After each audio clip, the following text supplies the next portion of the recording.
ایک دن آپ صلی اللہ علیہ وسلم مدینہ میں احد کے پہاڑ پر کھڑے تھے اور ان کے ساتھ اسلام کے 3 بڑے خلیفہ ابو بکر، عمر اور عثمان رضی اللہ تعالیٰ عنہ بھی تھے۔ لیکن اچانک ایک زلزلہ آیا اور احد کا پہاڑ ہلنے لگا اور آپ صلی اللہ علیہ وسلم نے کہا، اے احد کے پہاڑ رک جا، تیرے اوپر ایک نبی، ایک صدیق اور 2 شہید کھڑے ہیں۔ اس حدیث کے بعد آپ صلی اللہ علیہ وسلم فوت ہو گئے، لیکن حضرت عمر اپنی پوری زندگی ان کی یہ بات بھول نہیں سکے۔ اسی لیے اپنی پوری خلافت میں حضرت عمر ایک بہت ہی عجیب دعا مانگا کرتے تھے کہ یا اللہ مجھے شہادت کی موت دے، لیکن شہادت بھی ایسی جو رسول اللہ صلی اللہ علیہ وسلم کے شہر مدینہ میں ملے۔ حضرت عمر کی یہ دعا سن کر لوگ ان سے پوچھتے تھے کہ ایسا کیسے ہو سکتا ہے؟ اب تو عرب میں ساری جنگیں ختم ہو چکی ہیں اور مدینہ دنیا کی سب سے سیف سٹی ہے، تو یہاں پر آپ کو کوئی کیسے شہید کرے گا؟ لیکن حضرت عمر کہتے تھے کہ اگر اللہ نے چاہا تو ایسا ہو کر رہے گا۔ لیکن حضرت عمر کی شہادت دنیا کا کوئی چھوٹا موٹا ایونٹ نہیں تھا، کیونکہ شہید ہونے سے پہلے حضرت عمر نے دنیا کی سب سے بڑی ایمپائر بنائی تھی۔ اتنی بڑی ایمپائر کہ آدم علیہ السلام سے لے کر حضرت عمر تک اس سے بڑی ایمپائر کوئی نہیں بنا سکا تھا۔ مطلب حضرت عمر رضی اللہ عنہ کی empire Alexander the Great, Julius Caesar اور ایون فرعونوں سے بھی بڑی ایمپائر تھی۔ لیکن آج افسوس کی بات یہ ہے کہ مسلمانوں کے علاوہ پوری دنیا حضرت عمر کو صرف عمر کہتی ہے۔ ایون گوگل میں بھی انہیں صرف عمر کہا جاتا ہے، لیکن الیگزینڈر کو آج پوری دنیا الیگزینڈر دی گریٹ کے نام سے یاد کرتی ہے۔ حالانکہ الیگزینڈر کی ایمپائر حضرت عمر کی خلافت کے سامنے کچھ بھی نہیں تھی۔ حضرت عمر کی خلافت کا یہ ریکارڈ اگلے کئی صدیوں تک کوئی نہیں توڑ سکا، لیکن آخر 600 سال بعد ایک بادشاہ نے ان کا ریکارڈ توڑ دیا، جسے ہم سب بہت اچھی طرح جانتے ہیں۔ ناؤ حضرت عمر کی خلافت کے سب سے بڑے کاموں میں سے ایک فرعونوں کے ملک ایجپٹ کو فتح کرنا تھا، جو اس وقت کی دنیا کا سب سے پاورفل اور رچ علاقہ تھا۔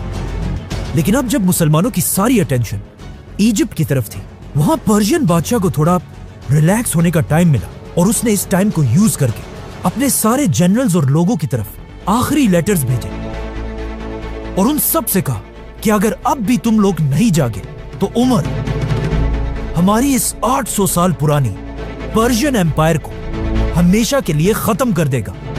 جس کے بعد پرشین ایمپائر کی عوام اپنی تلواریں اٹھا کر ہر طرف سے ایک بہت بڑی فوج بنانے لگی اور مسلمانوں سے آخری جنگ کے لیے تیار ہونے لگی۔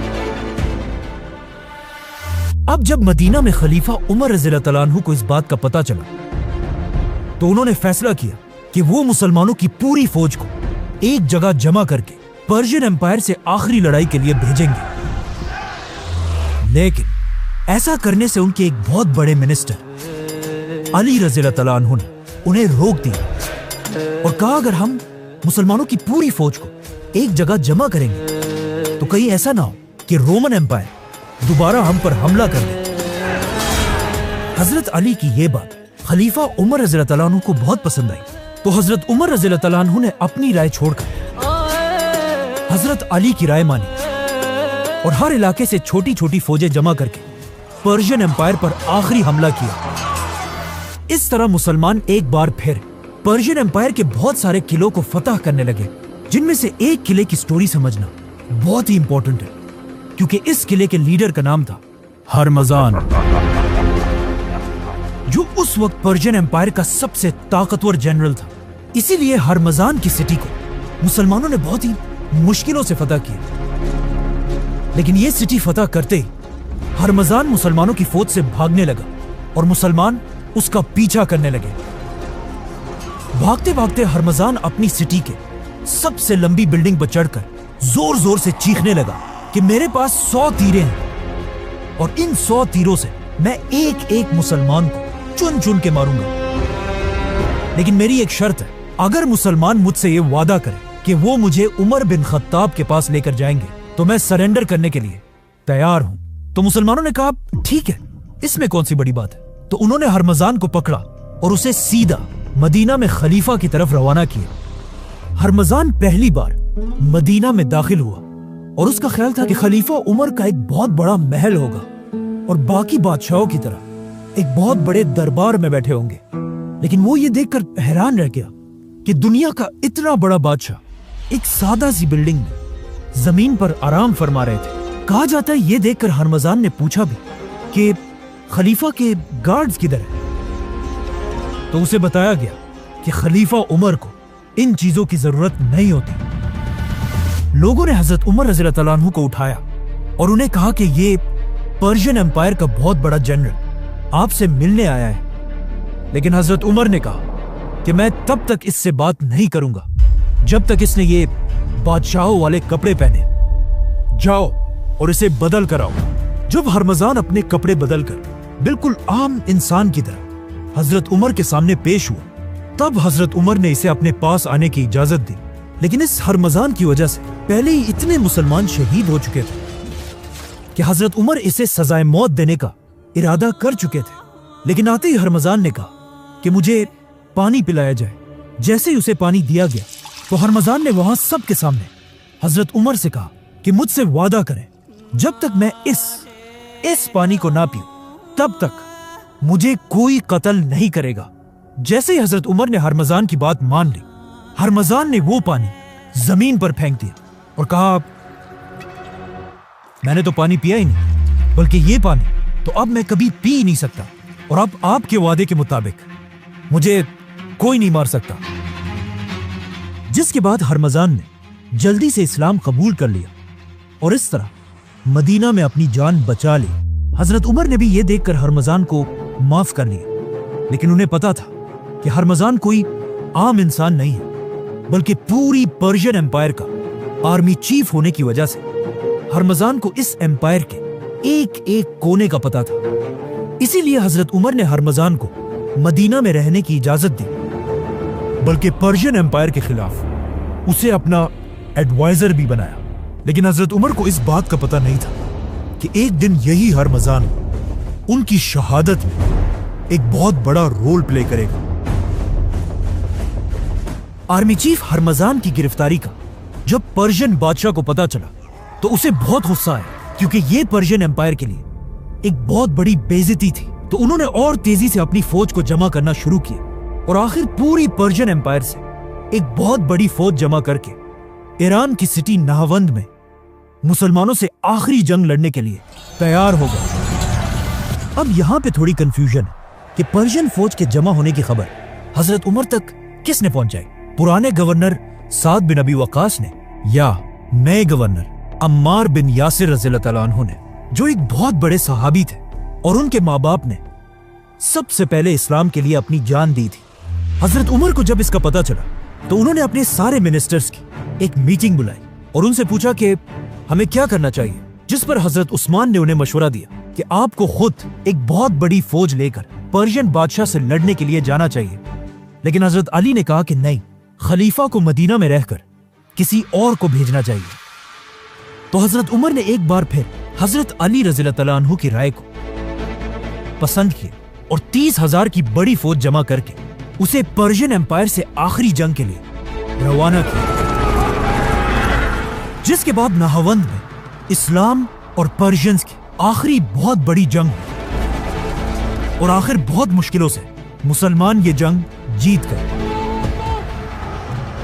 لیکن یہ جنگ اتنی خطرناک تھی کہ یرموک اور قادسیہ کے بعد سب سے زیادہ لوگ اس جنگ میں مارے گئے تھے اور مسلمانوں کے جنرل نعمان بن مقرن بھی اسی جنگ میں شہید ہوئے تھے۔ مسلمان یہ جنگ جیت تو گئے، لیکن اس جنگ کے بعد مسلمانوں کی تاریخ ہمیشہ کے لیے بدل گئی، کیونکہ مسلمانوں نے اس جنگ میں ایک ایسا آدمی گرفتار کیا جس کا نام تھا فیروز، اور جس نے آگے جا کر جنگ کے بعد عربوں نے اس کا نام ابو لولوا رکھا اور یہ مغیرہ بن شعبہ کا غلام بنا۔ لیکن فیروز باقی سارے غلاموں سے بہت ہی ڈیفرنٹ تھا، کیونکہ یہ اس زمانے کا ایک قابل لوہار تھا، جسے دیکھ کر ابو لولوا کا ماسٹر مغیرہ بن شعبہ اسے مسلمانوں کے کیپٹل مدینہ لے کر آیا